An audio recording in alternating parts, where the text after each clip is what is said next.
In the 11th century, the Byzantine Empire faced a powerful enemy, the Seljuk Turks. The Seljuks were Muslims who had conquered vast territories in the Middle East. The Byzantine Emperor Alexios I Komnenos appealed to the Pope in Rome for military aid. This plea for help, coupled with stories of Muslim aggression against Christian pilgrims in the Holy Land, ignited a firestorm of religious zeal across Europe.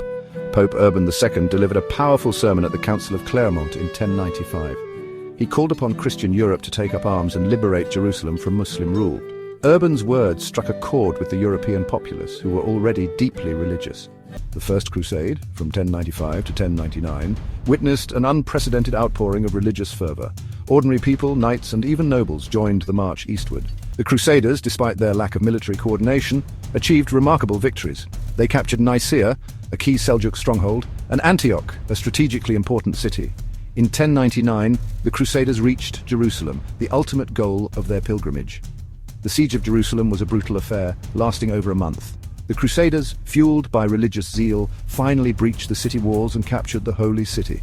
The victory at Jerusalem marked a high point for the Crusaders. The Third Crusade, from 1189 to 1192, is perhaps the most famous of the Crusades, immortalized in history and legend. It pitted three of the most iconic figures of the medieval world against each other: Richard the Lionheart of England, Philip II of France, and the legendary Muslim leader Saladin. The capture of Jerusalem by Saladin in 1187 sent shockwaves through Christendom, prompting the Third Crusade. Richard the Lionheart emerged as the key Christian leader during this crusade. His military prowess was evident in his victories at Acre and Arsuf. However, despite his best efforts, Richard was unable to retake Jerusalem. He eventually negotiated a treaty with Saladin, allowing for Christian pilgrims access to the Holy City. The Third Crusade, though militarily inconclusive, showcased the strategic brilliance and chivalric ideals of its key protagonists. In Europe, the Crusades spurred trade and cultural exchange with the East. New goods, ideas, and technologies flowed into Europe, enriching its economy and transforming its intellectual landscape. The Crusades also had a significant impact on the development of European warfare.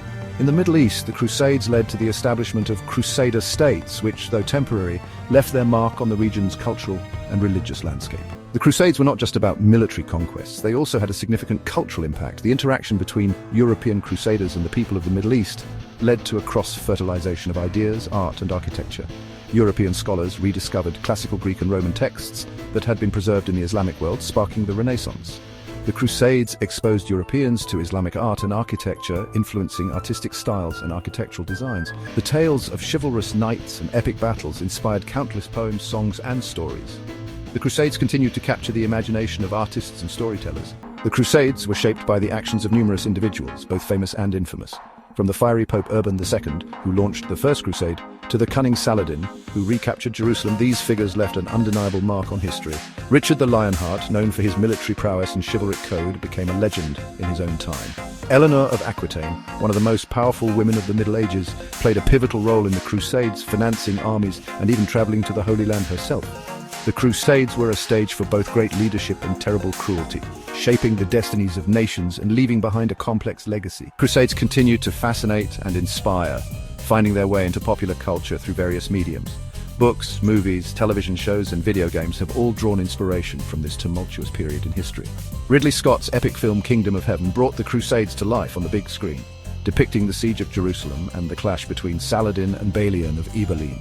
Video games like Assassin's Creed allow players to step into the shoes of assassins and knights during the Crusades, exploring historically inspired settings and interacting with key figures. The Crusades, with their themes of faith, conflict, and adventure, continue to resonate with audiences today. Section 8. Debating the Crusades, a complex and contested history. The Crusades remain a subject of intense debate and scrutiny. Some view the Crusades as a justified defense of Christendom against Muslim aggression, while others see them as a brutal example of religious imperialism.